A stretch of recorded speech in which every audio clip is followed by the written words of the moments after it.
Hi everyone, welcome to lesson 8.2. Here's our objective. I will be able to find arithmetic and geometric patterns in a sequence. So let's talk about those two words to start off. Alright, arithmetic sequence.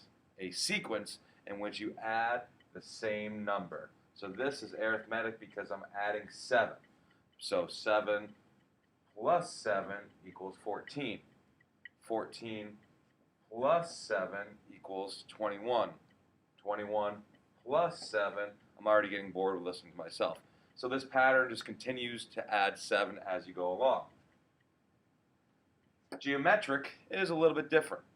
A sequence in which you multiply by the same number. So this looks like we're multiplying by 2 as we go along. 2 times 2 equals 4. 4 times 2 equals 8. 8 times 2 is 16. 16 times 2 is 32. And 32 times 2 is 64, which is not even over here. All right, so it doesn't have to start with the number that you're adding or multiplying by, but it's nice sometimes. All right, so arithmetic is adding by the same number. Geometric is multiplying by the same number. So let's test. Let's see what we could do right now. Maybe I might get it right, wrong. You can check me out. Is this arithmetic or geometric sequence? All right, let's see. 1, 3, 9, 27, 81. Doesn't look like it's adding by the same number. So I think it's going to be geometric because it's multiplying. Well, how do I get from 1 to 3? I could either add by 2, but I already thought it was not adding. So I think I could have to multiply by 3. Let's see if it's still true. Is 3 times 3 going to equal 9? Yeah. Is 9 times 3 going to equal 27? And 27 times 3 is 81. So the pattern is multiplying by 3, and it's a geometric sequence.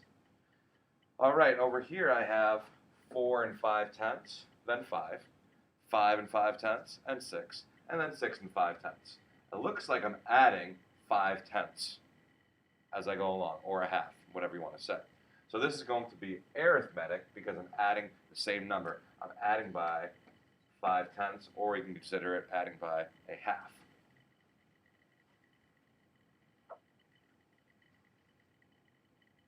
Just so you know, before we get too far, patterns can go backwards. Like this is an arithmetic pattern. It's subtracting, all right, which is the opposite of addition, but it's arithmetic because it's subtracting by the same number. This is minus 2, minus 2, minus 2. If I look this way, it's plus 2, plus 2, plus 2, plus 2.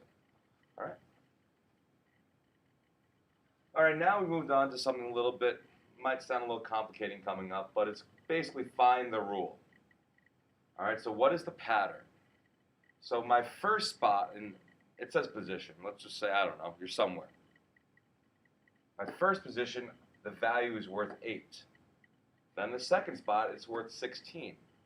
The third spot's worth 24. The fourth spot's worth 32. And n represents, well, any spot. It looks like I'm multiplying the position by 8. 1 times 8 is 8. 2 times 8 is 16.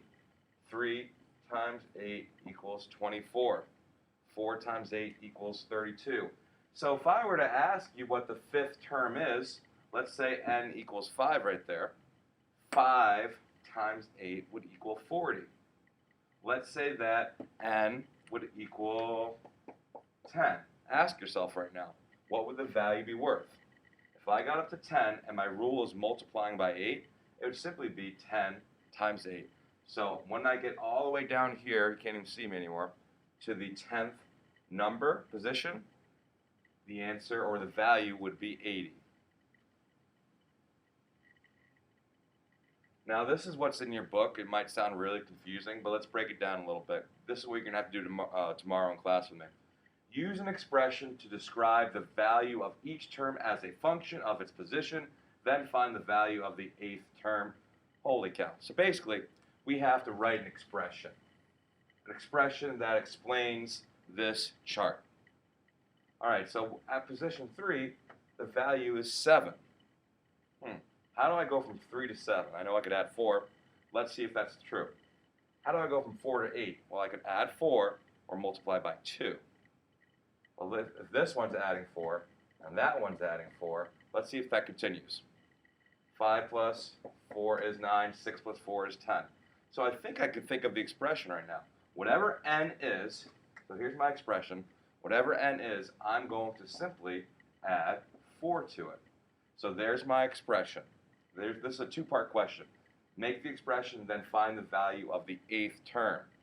So if n were to be 8, I just have to plug in 8 right here. So it'd be 8 plus 4, which equals 12. So there's my expression again. And on the 8th term, I would have 12.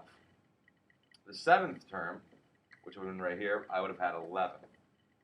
Okay, we write these equations so we can figure out further numbers.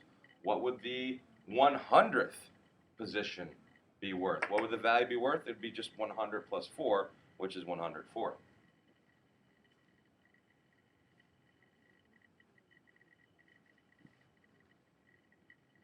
All right, let's find the expression for this one, and then we'll pick a number. How do I go from 1 to 3? I could either add 2 or multiply by 3. So I have to look at my next number. So it's either going to be plus 2 or times 3. Let's see. How do I go from 2 to 6? That'll be plus 4, so that's out. Let's see if times 3 works. 2 times 3 is 6. 3 times 3 is 9. 4 times 3 is 12. So my rule is times 3. So what is my expression? Well, basically be 3n. Whatever n is, you multiply it by 3. So if I plug in my first position for n, I get 3. If I plug in my second position, 3 times 2 equals 6. All right, so let's find the value of the 8th term again. So I don't have the rest of my chart, but all I have to do is plug in n to equal 8. 8 times 3 equals 24. So the 8th term would be 24. What about the 10th term? It would just be 10 times 3. Sorry, not the 10th term. The 10th position. The 10th position would be 10 times 3, which equals 30.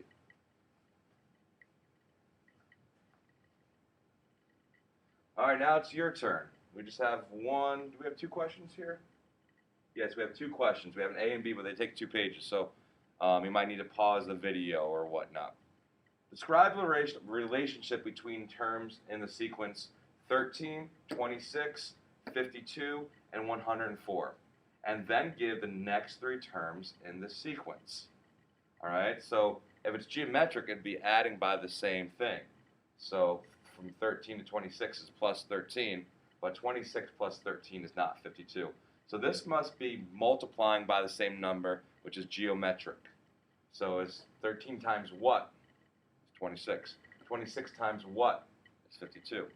52 times what is 104? And then give me the next 3 terms. That's A. Here's your next part. Here's B. Use an expression to describe the value of each term as a function of its position. Then find the value of the 15th term. So you're going to have to use n, all right, and it's going to be n times something, or maybe added by something, or divided, which we didn't practice yet, or minus, I don't know. But you have to use n, a variable, to make your expression, and then you have to find the 15th. So you don't have to find 5, 6, 7, 8, 9, 10, 11, 12, 13, 14. Nope. You just have to give me expression, then plug in 15 for n, and find the value of that term. I think you could do it. If not, I have failed you, and I'm sorry. Good luck.